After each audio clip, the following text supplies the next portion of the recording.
Buenos días con todos. El día de hoy vamos a tratar nuestro tema personal social. En nombre del Padre, del Hijo, del Espíritu Santo. Amén. Padre nuestro que estás en el cielo, santificado sea tu nombre. Venga a nosotros tu reino, hágase tu voluntad en la tierra como en el cielo. Danos hoy nuestro pan de cada día, perdona nuestras ofensas como también nosotros perdonamos a los que nos ofenden. No nos dejes caer en tentación, líbranos del mal. Amén. En el nombre del Padre, del Hijo, del Espíritu Santo. Amén. Vamos a ver un video y luego lo vamos a comentar. Que la domesticación de los animales comenzó en algún lugar del Próximo Oriente, hacia el 8000 a.C., con la aparición de viviendas permanentes. Lo que debe quedar claro es que desde mucho antes el hombre había aprendido a controlar los movimientos de los animales.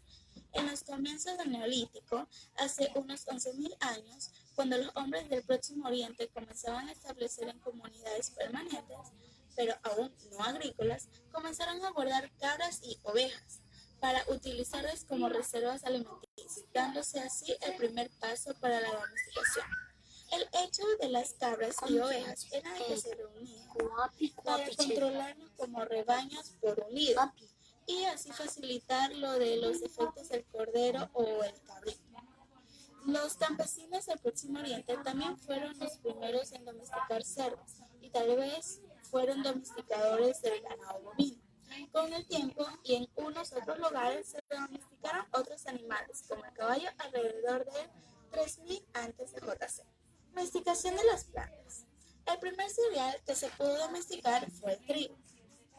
Los cereales son fácilmente almacenables y se guardan en condiciones adecuadas. Pueden conservarse largo tiempo sin perder sus cualidades nutritivas. Guisantes y lentejas. También se cultivaron, aunque en menor medida, desde comienzos del Neolítico. El cultivo del arroz se inició al este de Tailandia 5500 a.C. y aparece en el 2000 a.C. en el Neolítico del sur de China. Su antecedente silvestre es originario de las Indias Orientales. El cultivo más importante durante el Neolítico chino es el mijo. El lino, como planta oleaginosa y como fibra textil, también tuvo su importancia, conservándose en tejidos sobre arcilla en el Neolítico precerámico. Y en el Fayum se han encontrado fragmentos de tejidos de lino fechados hacia el 4500 a.C.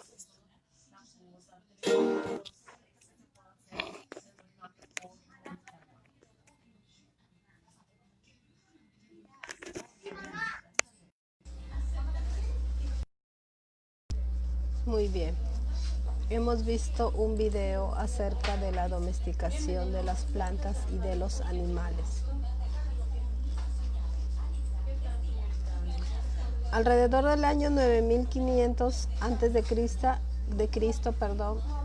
el clima de la Tierra empezó a calentarse hasta volverse muy parecido al clima actual. Entonces los hielos se descongelaron y subió el nivel del mar. En la costa se formaron actuales ríos y desiertos. Al subir el mar, la franja de la costa se hizo más angosta. En la sierra, el hielo y las nieves se quedaron solo en las cumbres más altas de la montaña. En la selva aumentaron las lluvias, por eso los bosques se volvieron más extensos y espesos. Al cambiar el clima, aparecieron nuevas especies de las plantas y la vegetación, la cual se extendió por muchos lugares. Los grandes animales desaparecieron gradualmente, dando paso a otras especies adaptadas al nuevo clima. El paleoyama evolucionó y disminuyó su tamaño. Entonces aparecieron las vicuñas, los guanacos, las llamas, las alpacas. Entre los cerdos también estaban la taruca, el venado de cola blanca, y aparecieron otros pequeños animales como las vizcachas, los zorros, los patos y los cuyes. Recordemos que los primeros pobladores peruanos, uno es el hombre de Paiján, descubierta en el año 2800 a.C., es situada en La Libertad. Lauricocha, 8000 años antes de Cristo. Itarrero, Telemarchá, Chivateros, Toquepala, etc. La agricultura. Los antiguos peruanos observaban atentamente la naturaleza que los rodeaba y probaban los frutos que tenían a su alcance, y así, gracias a la experimentación, aprendieron a reconocer las plantas comestibles y a descartar aquellas que no les servían o eran venenosas. De esta manera, sin darse cuenta, iniciaron el proceso de selección. Con el tiempo se dieron cuenta que alrededor de sus campamentos crecían las semillas de los frutos que traían de otros lugares. Entonces empezaron a hacer pruebas. Durante esta etapa es conocida como horticultura 8000 años antes de Cristo, la cual se da por esta época. Los hombres solo podían cultivar al borde de los ríos y lagos y dependían de la lluvia para regar sus campos. Los horticultores no podían dedicarse exclusivamente al cuidado de las plantas, porque éstas no producían lo suficiente para sobrevivir. Por eso tenían que realizar otras actividades como cazar y recolectar productos. Pero con el tiempo se iniciaron cada vez más expertos, se hicieron en el cuidado de los cultivos y aprendieron cuáles eran los meses de siembra y cosecha de cada planta. Entonces llegó el fin de la horticultura y se inició la agricultura más o menos en el año 5000 a.C.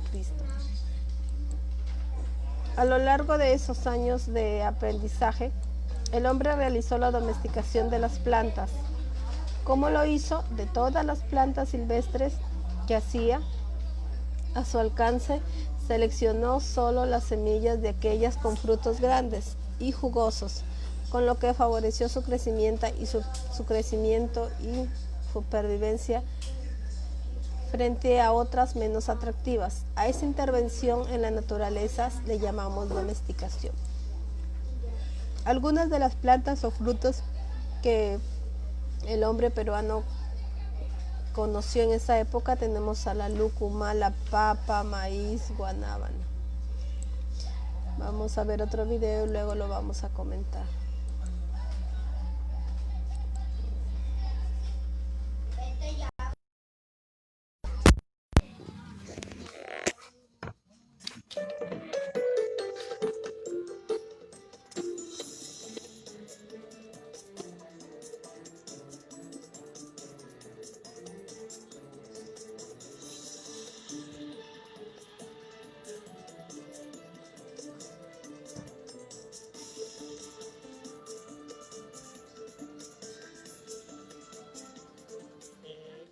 Vamos a tocar el tema de la domesticación. La domesticación de plantas y animales es uno de los desarrollos evolutivos más importantes de la humanidad. Gracias a la domesticación nosotros tenemos una serie de recursos que permiten, pues que han permitido que las sociedades existan como hoy las conocemos. En los últimos 150.000 años la cosa más importante que le ha pasado al ser humano, porque ha cambiado casi todo. Vamos a explorar una historia muy larga, desde una tierra muy antigua y muy distinta a la que conocemos. Vamos a pasar por cosas sobre el comportamiento humano, vamos a hablar un poco del proceso evolutivo en general, para entender mejor qué significa domesticar. Luego vamos a entender qué es la selección artificial como una parte específica de la selección natural. Vamos a ver qué significa ser doméstico y posteriormente vamos a ver unos ejemplos sobre unas plantas y unos animales domesticados y cómo fue la historia. Primero vamos a empezar por una tierra antigua. Muchos de ustedes han oído hablar de Pangea, sino todo. Pangea era hace más o menos 300 millones de años la masa de tierra donde se reunían casi todas las masas de continentes que conocemos hoy en día. Yo no voy a hablar exactamente de Pangea, pero era simplemente un ejemplo para que vieran que la Tierra siempre está cambiando.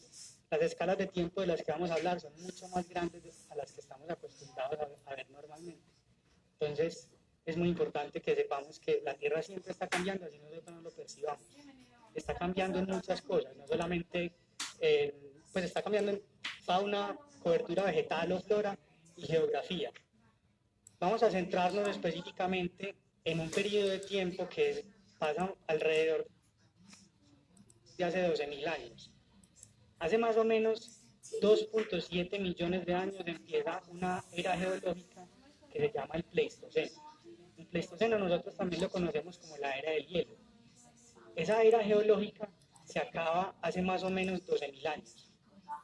En ese transcurso de tiempo hay una serie de cambios muy abruptos que empiezan a cambiar, pues alrededor de los 12.000 años.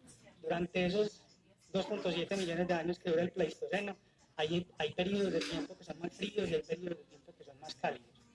Pero entonces, cuando se está acabando el Pleistoceno y empieza la era actual en la que vivimos, que es el Holoceno, ese periodo de tiempo es un periodo de transición muy grande. El clima cambia, la vegetación cambia, la geografía cambia y la fauna cambia. Los seres humanos tenían que, pues y todos los animales y plantas, tenían que adaptarse, morir a esas condiciones. Entonces, vamos a explorar un poco de eso. La fauna. Aquí lo que estamos viendo es una cosa.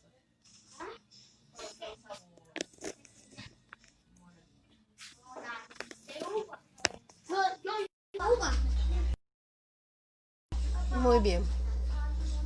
Vamos a hablar un poco de la historia de cada planta. La historia de las verduras, por ejemplo, llega a los años más distantes de la humanidad moderna, cuando los cazadores recolectores salieron de África y comenzaron a extenderse por todo el planeta Tierra, como el nacimiento de las civilizaciones humanas modernas, y las verduras fueron identificados como fuentes de gran poder medicinal y nutricional. Por ejemplo, la papa o patata. Desde el primer momento en que los exploradores europeos pusieron sus manos en la papa, vivieron el potencial de la planta, que puede cambiar la forma en que comemos y practicamos la medicina. Después de siglos de expansión, la papa se convirtió en uno de los vegetales más queridos del mundo. Y este es el lugar perfecto para que, cómo las arregló para hacerlos, cómo lo descubrieron. Por ejemplo, la historia del tomate alcanza 2500 años del pasado, cuando las personas del antiguo imperio azteca vieron su valor y lo integraron a sus vidas, en la medicina y en la gastronomía. Ahora este vegetal representa uno de los vegetales más populares del mundo, que está presente en muchos platos y también en las dietas. La zanahoria. La historia de las zanahorias abarca los últimos 5000 años y cuenta con la increíble historia de su domesticación en los campos del antiguo Irán y Afganistán, la expansión en Egipto y China, la popularidad en la Europa medieval y finalmente el nacimiento de la zanahoria naranja común en los círculos científicos de los siglos XVII en los Países Bajos. El ajo, por ejemplo. La historia del ajo abarca desde el periodo alrededor de los 9000 años de progreso humano, su crecimiento y su expansión en todo el mundo. También tiene bastantes nutrientes y propiedades medicinales. Por ejemplo, cuida la gripe. En esta pandemia hemos descubierto que el ajo es algo que nos puede ayudar para combatir esa enfermedad. La cebolla comenzó en los primeros tiempos de la humanidad moderna.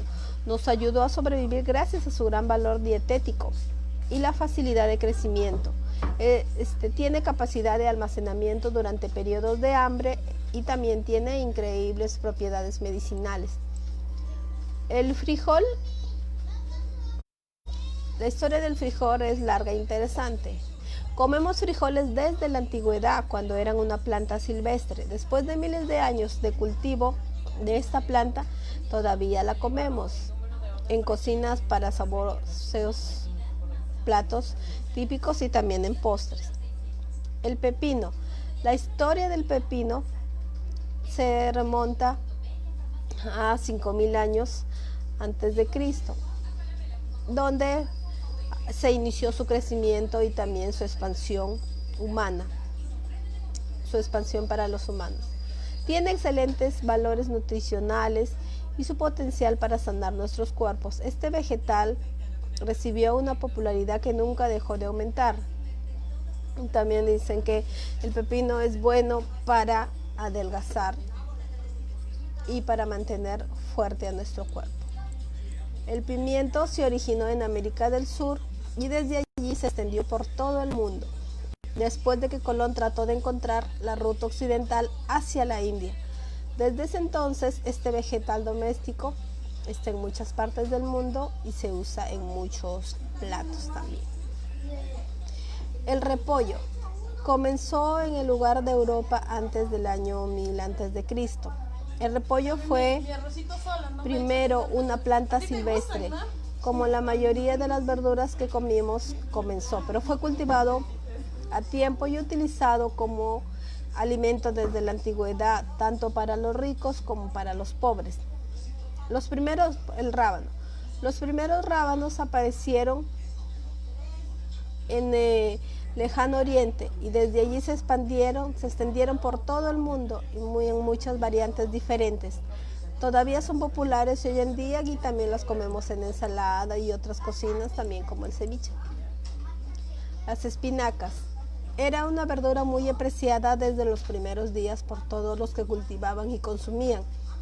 Hoy hemos cultivado variantes que dan más hojas, son más sabrosas y son una buena fuente de vitaminas y minerales. La raíz de remolacha. La historia de la remolacha comenzó en la Edad Media y desde entonces es una de las verduras más beneficiosas para nuestra salud. Entre otras cosas, disminuye la presión arterial, así como la posibilidad de enfermedad cardíaca, accidentes cerebrovascular y enfermedades cardíacas. También tenemos el calabacín cerebrovascular.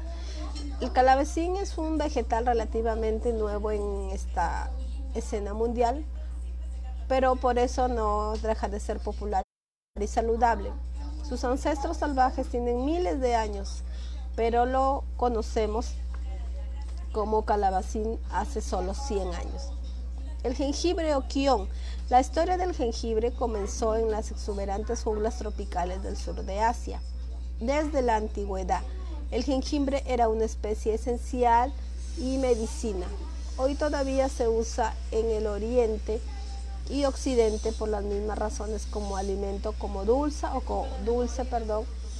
o como cura para las dolencias. La alcachofa. Dentro de las variedades de alcachofa tiene registro de uso como alimento en los antiguos griegos romanos. La alcachofa puede ser a simple vista una elección extraña de alimentos porque es una flor, pero lo hemos comido durante miles de años y se puede preparar en muchas variantes interesantes. Muy bien, hemos conocido más acerca de la historia de las verduras.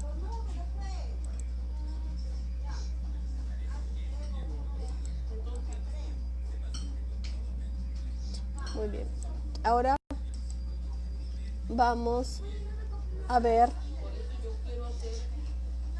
acerca de la agricultura, de la ganadería, perdón. Vamos a ver un video y luego lo vamos a comentar.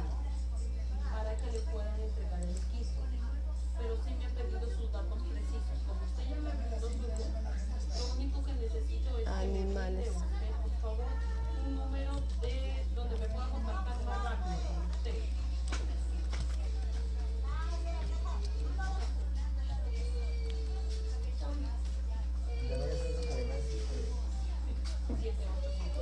¿Algún otro número aparte de este?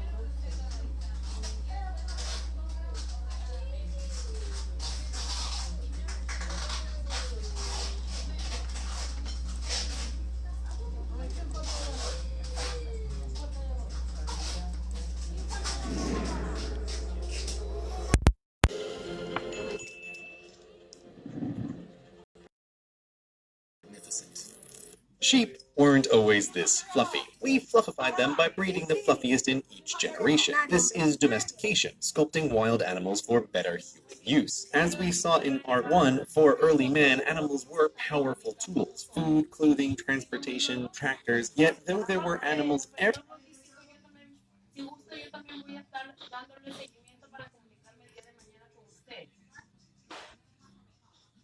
No se preocupe, yo le voy a dar seguimiento porque tienen que hacerse. Cosa que se llama megafauna. Esta específicamente es de las Américas. Eran animales muy distintos a los que conocemos hoy en día. Muchos de los que conocemos hoy en día también estaban, pero no los domésticos. Esa megafauna, toda esta es americana, pues esta es la escala de los seres humanos. Este es más o menos el único de ellos que todavía existe, que sería el bisonte americano. Y que no existe con esos cachos, pues, pero existe. En América es la única cosa de megafauna que queda. Solamente la megafauna que nosotros conocemos hoy en día sería la africana, que son los elefantes, los búfalos y todas las cosas grandes que hay allá. Y en Asia también hay algunas de esas cosas de megafauna, que serían los venados grandes que hay en Siberia y los caribús. También hay elefantes asiáticos. Pues. Pero ¿qué pasa con esto? ¿Y por qué sí hay en Asia y por qué en África y no en América? Los antropólogos hacen la hipótesis de que los seres humanos tuvimos que ver con eso. Ante esos cambios que estaban pasando hace más o menos 12.000 años y las formas como vivía esta fauna, la presión de los seres humanos por la caza, además aumentó la presión pues, medioambiental que tenían estos seres y la mayoría se extinguieron. En Eurasia y en África, algunos de ellos fueron domesticados, no exactamente los que estaban mostrando, pero algunas cosas de megafauna fueron domesticadas y otros animales y otras plantas. Con respecto a la cobertura vegetal o a la flora, yo estoy diciendo cobertura vegetal y no flora porque no les puedo decir plantas específicas que se hayan extinguido en los últimos 10.000 años o 12.000 años, pero sí les puedo decir que la forma como está distribuida la flora ha cambiado mucho. Si nosotros pues cuando vamos aquí en Antioquia, cuando vamos viajando en carretera, cambiamos muy fácil de clima por los pisos altitudinales. La forma como estaban distribuidos los pisos altitudinales hace 15.000 años, 20.000 años, durante la máxima glaciación era muy distinta. Esta es la cordillera central de Colombia, y no se ve muy bien, pero bueno, ya no ve nada. Bueno. En esa cordillera central necesito ayuda, en serio. En la cordillera central, pues la diferencia sería la siguiente. Nosotros, el bosque húmedo tropical se encuentra de 1.000 metros hacia abajo. Después de ese sigue el bosque subandino que está entre 1.000 y 2.000. Después sigue el bosque andino que está entre 2.000 y 3.000. Después sigue el subpáramo que está entre 3.000 y 4.000. Y más arriba de ahí está el páramo. Lo que pasaba hace 10.000 años, cuando el mundo era diferente, es que los anillos altitudinales habían bajado, el clima era mucho más frío. Allá está otra vez. Miren, por ejemplo, esta es la cordillera central y esto es Bogotá, esa estrellita que están viendo ahí. Pero entonces, este anillo, esta cosa roja, esta comparación, estas son las condiciones presentes y estas eran las condiciones en el pasado. El bosque tropical estaba más o menos desde 500 metros hacia abajo. Los anillos altitudinales se corrieron, pues estaban más que se corrieron después cuando nosotros, pues ya más cerquita de nosotros, pero estaban más hacia abajo. La forma como estaban distribuidas las especies vegetales, los biomas donde ocupaban las especies animales, también los lugares, eran diferentes. Era un medio ambiente muy distinto. Pero no solamente eso, la geografía también era muy diferente. Lo que ustedes están viendo ahí es, la parte gris es la Colombia actual como la conocemos. Y la parte amarilla sería hace más de 12.000 años, hace más de 14.000 años en realidad, cuando estábamos en esa era glacial tan fuerte que toda el agua, inversamente a lo que nos está pasando hoy, estaba en las masas glaciares. Entonces el océano era mucho más bajito. Era 120 metros más bajito de lo que es hoy en día. ¿Eso qué quiere decir? ¿Cómo lo entendemos? Hay veces que nos dicen, y lo cual es cierto, que la gente a América entró por el estrecho de Bering. No es exactamente por el estrecho de Bering, era Beringia. Es una masa continental de 900 kilómetros de ancho que unía Asia con América, en el norte.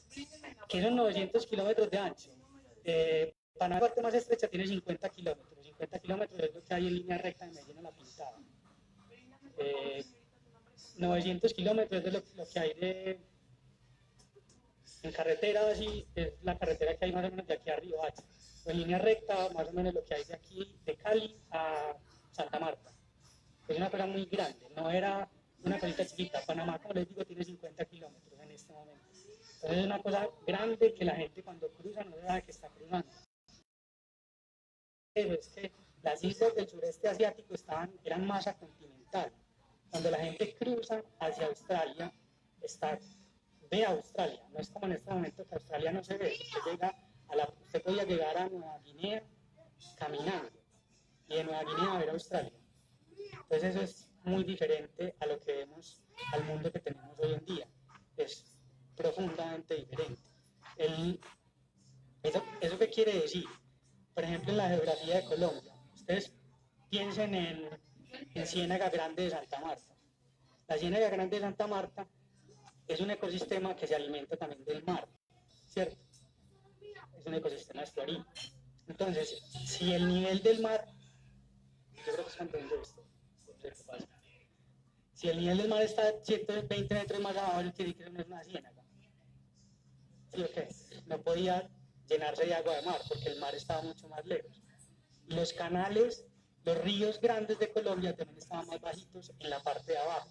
O sea que, por ejemplo, el río Cauca, que es un río muy plano, no era tan plano en ese momento, era mucho más inclinado, porque tenía que llegar muy lejos y la pendiente aumentaba. Eso es el principio de vasos comunicantes.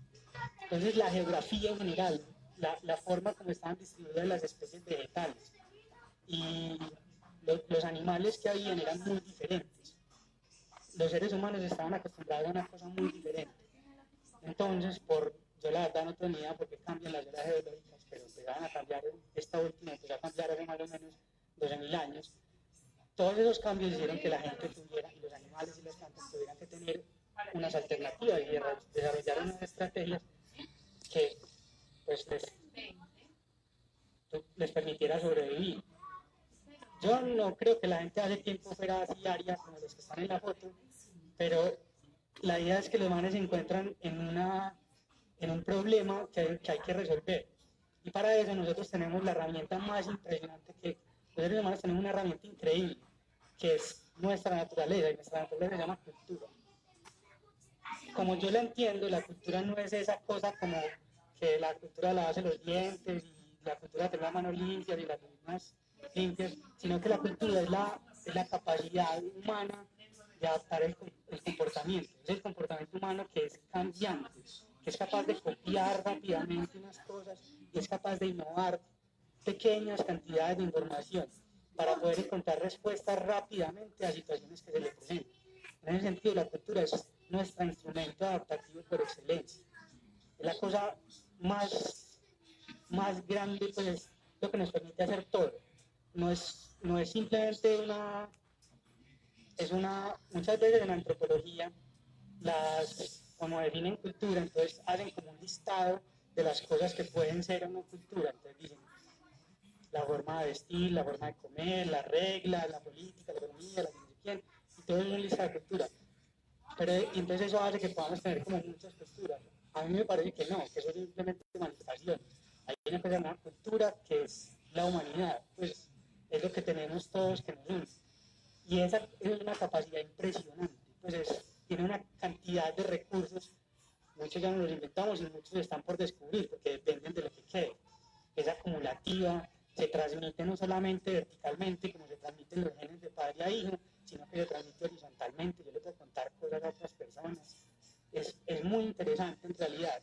Y esa habilidad particular de nosotros nos permite predecir mucho más lejos de lo que pueden predecir muchos animales y plantas.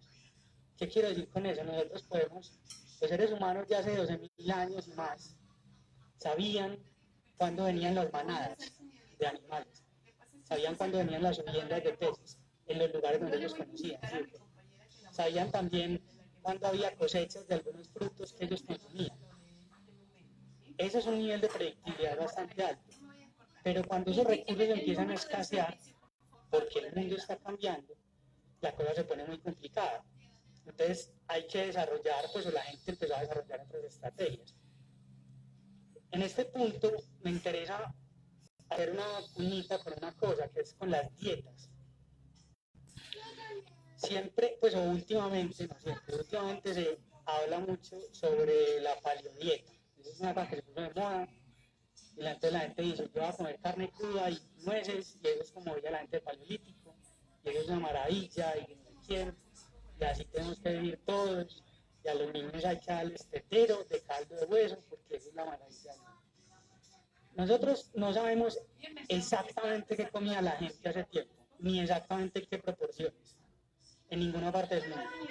Nosotros tenemos algunas ideas, y sabemos que la gente tenía que comer carne, de la que pues tenía que comer proteína animal, de la que fuera, y sabemos que la gente tenía que comer carbohidratos. Necesitaba comer proteína animal porque para que pues para el desarrollo de nuestro, pues para nuestro desarrollo en general, para nuestro desarrollo cerebral, se necesita la proteína animal.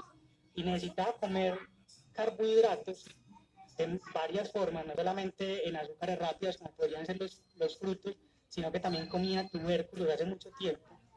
Eso hace poco salió una revista y mostraron los palos con los que cavaban y todas las cosas, y dieron cuenta que se pensaba que no comían carbohidratos grandes, pues como tubérculos, que eso hay que cocinarlo para comerse y todas las cosas, pero se dieron cuenta hace poco que sí, porque es que el requerimiento del cerebro de nosotros es muy alto, el requerimiento energético del cerebro de nosotros es absurdo, en proporción a nuestro cuerpo, pues al tamaño del cuerpo, no existe en el reino animal. No hay ningún órgano en el reino animal que consuma lo que consume el cerebro de nosotros. Entonces, se necesitaban carbohidratos, es porque es una forma de almacenar energía, y no son azúcares inmediatos. Entonces, era imperativo eso. Entonces, decir, primero que todo, en el paleolítico no había frutos secos. Pues la gente no había maní, pues entonces no podían tostar maní, ni pasas. Entonces, eso es como, deberíamos bajarnos de esa nube de la dieta paleolítica. Nosotros no tenemos muy claro eso. Lo que sí sabemos es que las personas en la región en la que vivían, pues comían lo que había y aprovechaban muchos de los recursos, o la mayoría que pudieran. Esos recursos de los lugares donde vivían estaban de cierta forma para ellos rankeados. Hay unos que preferían frente a otros. Esa preferencia de recursos cambia cuando el medio ambiente cambia. Los recursos que a usted más le gustan no necesariamente los va a seguir encontrando. Y eso hace que sus estrategias tengan que cambiar. Ese cambio de estrategias es a lo que nosotros le llamaríamos una parte del proceso evolutivo, es la parte adaptativa de nuestro comportamiento. En términos muy generales y tratando de sobresimplificar qué es el proceso evolutivo, yo podría decir que cualquier proceso evolutivo tiene tres particularidades, tiene tres características. La primera es que necesita variabilidad. ¿Qué quiere decir variabilidad? Todas las personas que estamos aquí en este momento somos diferentes. Entonces, en esta población hay una variabilidad que permite que, y la variabilidad que nosotros tenemos se hereda, ¿cierto? Pues puede heredarse si debemos tener hijos.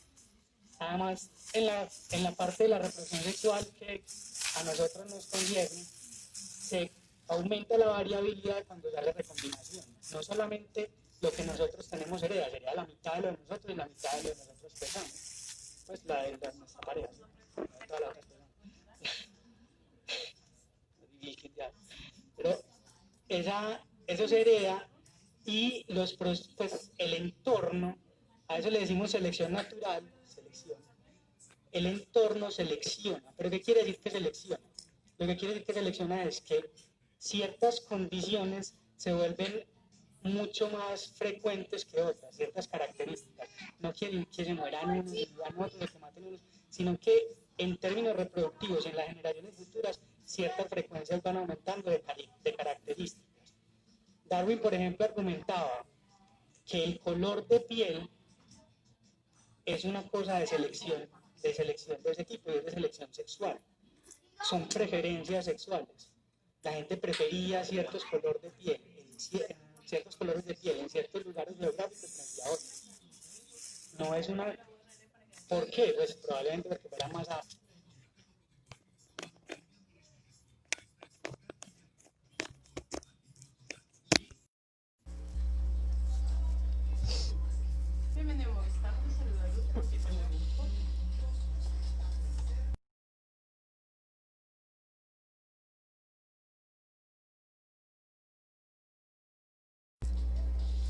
Muy bien. Hemos escuchado una conferencia aparte de la domesticación de los animales.